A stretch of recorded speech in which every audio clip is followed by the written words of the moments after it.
নানামুখী সমস্যায় জর্জরিত পটুয়াখালীর বিসিক শিল্পনগরী। নির্মাণ হয়নি গাইড ওয়াল, বেহাল অবস্থা মূল সড়কের। এতে পণ্য পরিবহনে চরম দুর্ভোগ পোহাচ্ছেন ব্যবসায়ীরা। দ্রুত সময়ের মধ্যে সমস্যা সমাধানের দাবি তাদের। পটুয়াখালী প্রতিনিধি শহীদুল ইসলামের রিপোর্ট, জানাচ্ছেন নাইমুর রহমান। পটুয়াখালী বিসিক শিল্পনগরীর প্রবেশ পথ এটি। দীর্ঘদিন ধরে এই সড়কের ভগ্ন দশা হওয়ায় এখান থেকে নগরীতে ভারী মালামাল নিয়ে প্রবেশ করতে গিয়ে প্রায়ই দুর্ঘটনার কবলে পড়ছে যানবাহন। এছাড়া নগরীর অভ্যন্তরীণ বেশ কয়েকটি সড়কও বেহাল দশায় পরিণত হয়েছে।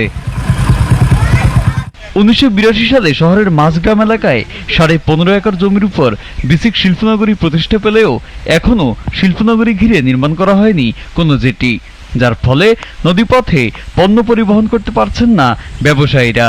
আধুনিকতার ছোঁয়া লাগেনি ড্রেনেজ ব্যবস্থায়, চারপাশ ঘিরে নির্মাণ করা হয়নি গাইড ওয়াল। সীমানা প্রাচীর না থাকায় আমাদের বিসিকটা সম্পূর্ণ অরক্ষিত অবস্থায় আছে, যেটা আমাদের জন্য মারাত্মক ঝুঁকিপূর্ণ। আমরা নিরাপত্তাহীনতায় ভুগতেছি। রাস্তাটা মাঝখানে একটা কালভার্ট আছে, এই কালভার্টটা ভেঙে গেছে, এই কালভার্টটা সংস্কার করা হয় না, যে কারণে আমাদের মাল আনা নেয়া বিভিন্ন জায়গায় বিক্রি করার জন্য সমস্যা হয়, ওইখান থেকে গাড়ি উঠতে পারে না। আমাদের এখানে নদীপথে যে মালামালগুলো আছে তার জন্য কোনো ঘাট অথবা কোনো জেটি কল নেই। এখানে যদি একটা ঘাটের ব্যবস্থা করা হয় তাহলে আমাদের জন্য সুবিধা হয়। সমস্যা সমাধানে ঊর্ধ্বতন কর্তৃপক্ষকে অবহিত করা হয়েছে বলে জানান বিসিকের এই কর্মকর্তা।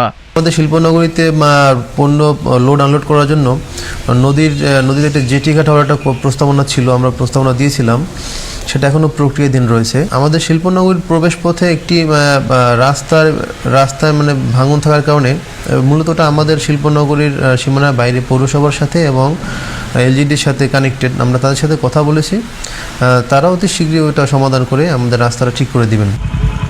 Naimur Rahman, GTV news.